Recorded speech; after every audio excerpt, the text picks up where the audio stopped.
उसका context window है 10 million tokens. And we are heading towards a world where there'll be unlimited context window. Understanding the context window is like the most key information you can possibly take on if you're a dev working with AI. And yet a lot of devs are not really clear on what a context window is. तो क्या है ये context window और किसी AI model के बारे में ये क्या बताता है, आज इसको हम थोड़ा आसान भाषा में समझ लेते हैं। आपने एक चीज नोटिस की होगी, जब भी आप चैट जीपीटी या एआई से बात करते हैं तो शुरू में वो सब सही चल रहा होता है, वो आपकी बात समझ रहा होता है, वो कॉन्टेक्स्ट भी पकड़ रहा होता है बात का, और वो अच्छे से रिस्पॉन्स दे रहा होता है। फिर अचानक 20-30 प्रॉम्प्ट्स के बाद जो है वो गलतियां करना शुरू कर देता है। वो आपकी पुरानी कही हुई बातों को भूल जाता है या अपनी ही किसी पुरानी बात को कॉन्ट्राडिक्ट कर देता है, या कभी कभी बिल्कुल ही रैंडम कुछ नई चीजें बना के आपको रिस्पॉन्स में देने लग जाता है। ये प्रॉब्लम इसलिए आती है क्योंकि एआई मॉडल का अपना एक डिफाइंड कॉन्टेक्स्ट विंडो होता है। इसको सिंपल तरीके से अगर आपको समझना है तो आप इमेजिन करो, एआई के पास एक डेस्क है, ठीक है, डेस्क है और कुछ ड्रॉर्स हैं। डेस्क पर जो भी रखा हुआ है, एआई सिर्फ वही देख रहा है आपको रिस्पॉन्स देते टाइम। आपका करंट मैसेज, आपके पिछले कुछ मैसेज और कुछ इंस्ट्रक्शंस जो आपने दिए थे, ये सभी उसके डेस्क पर रखे हुए पेपर्स की तरह हैं। एआई सिर्फ इन्हीं चीजों को सामने देखकर सोचता है और आंसर देता है। अब ड्रॉर्स में क्या रखा है? ड्रॉर्स में उसकी ट्रेनिंग है, जो पूरा इंटरनेट का जो डेटा है, जितनी बुक्स हैं, विकिपीडिया, जितने कंटेंट उसने पढ़ के समझ के ट्रेन किए, वो सारा जो है वो ड्रॉर में रखा हुआ है। पर इंपॉर्टेंट बात ये है कि एआई एक टाइम पर वो सब कुछ नहीं देख पाता है। वो ड्रॉर्स में भले ही सब कुछ रखा होगा, वो एक्टिवली सिर्फ डेस्क पर जो चीजें रखी हैं उन्हीं को यूज करके आपको रिस्पॉन्स देगा। सिंपल लैंग्वेज में समझो तो एआई सब कुछ याद नहीं रख पाता है एट अ टाइम। वो सिर्फ वही यूज करता है जो उसको लगता है कि ये डेस्क पर है, ये फिट हो रहा है अभी। वो इसी डेस्क के साइज को हम कॉन्टेक्स्ट विंडो कहते हैं। मतलब एक टाइम पर एआई कितनी इंफॉर्मेशन अपने सामने रख सकता है, वो उसका कॉन्टेक्स्ट विंडो है। अब अगर डेस्क छोटा है तो क्या होगा? जैसे आप नए पेपर्स रखते जाओगे, पुराने पेपर्स गिर जाएंगे डेस्क से, मतलब पुरानी बातें कॉन्टेक्स्ट से बाहर चली जाएंगी। एआई जब देख नहीं पाएगा उनको तो वो भूल जाएगा आंसर देते में।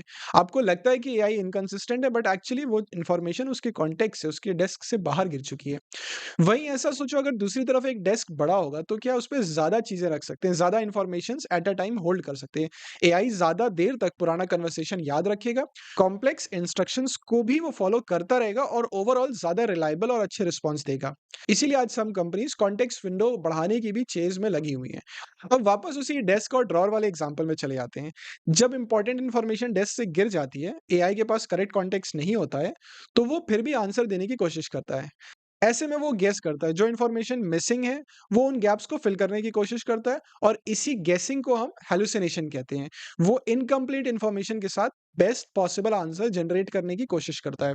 एआई हैलुसिनेशन के बारे में अगर आपको और जानना है अच्छी तरह से, और उसको कैसे कंट्रोल करा जाए, तो उसके लिए आप मेरा ये वाला वीडियो देख सकते हैं एक बार। बहुत ही शॉर्ट में और बहुत अच्छे तरीके से आपको समझ में आ जाएगा पूरा। अब ये तो हम समझ गए कि कॉन्टेक्स्ट विंडो छोटा है तो एआई जल्दी भूल जाएगा, और अगर बड़ा है तो वो ज़्यादा चीज़ें रिटेन कर पाएगा अपने सामने। इसलिए अलग-अलग एआई मॉडल्स की परफॉर्मेंस जब हम मेजर करते हैं, तो उनमें कॉन्टेक्स्ट विंडो भी एक इंपॉर्टेंट पैरामीटर होता है। कॉन्टेक्स्ट विंडो को मेजर किया जाता है टोकन्स में। आसान लैंग्वेज में समझो तो एक टोकन इक्विवेलेंट टू ऑलमोस्ट एक वर्ड होता है।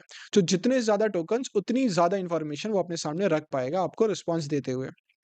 अब अगर हमने इतना जान ही लिया है कॉन्टेक्स्ट विंडो के बारे में, तो चलिए थोड़ा कंपेयर करके भी देख लेते हैं अलग-अलग मॉडल्स की कॉन्टेक्स्ट विंडो कितनी होती है। तो ये आर्टिफिशियल एनालिसिस में हम कॉन्टेक्स्ट विंडो में चले जाएँगे, और कॉन्टेक्स्ट विंडो में आप देखेंगे तो ग्रॉक जो है उसका 4.2 मॉडल बीटा सबसे ज़्यादा आगे और काफ़ी बड़े मार्जिन से आगे है, जिसका कॉन्टेक्स्ट विंडो कितना है? 2 मिलियन है। इसका मतलब वो इतना बड़ी इन्फॉर्मेशन अपने सामने एट अ टाइम रख के, स्कैन करके, कंसीडर करके, उसको एसेस करके आपको रिस्पॉन्स देता है वो। 2 मिलियन ऑलमोस्ट इक्विवेलेंट आप समझ लीजिए 2 मिलियन वर्ड्स हैं, जिनको वो गो थ्रू करता है और उसके बाद आपको वो रिस्पॉन्स देता है। चैट जीपीटी के अगले 2 मॉडल्स 5.4 और 5.4 प्रो, दोनों 1.05 ऑलमोस्ट 1 मिलियन पे हैं। बाकी फिर मेटा भी जो है, लामा, वो भी 1 मिलियन पे आता है। जिस टाइम आया था तो ये काफ़ी अच्छा नंबर था 1 मिलियन। और फिर जेमिनी के भी 3 मॉडल्स 1 मिलियन में हैं, फिर क्लॉड भी 1 मिलियन। तो मोर और लेस ग्रॉक एक काफ़ी बड़े मार्जिन से आगे है।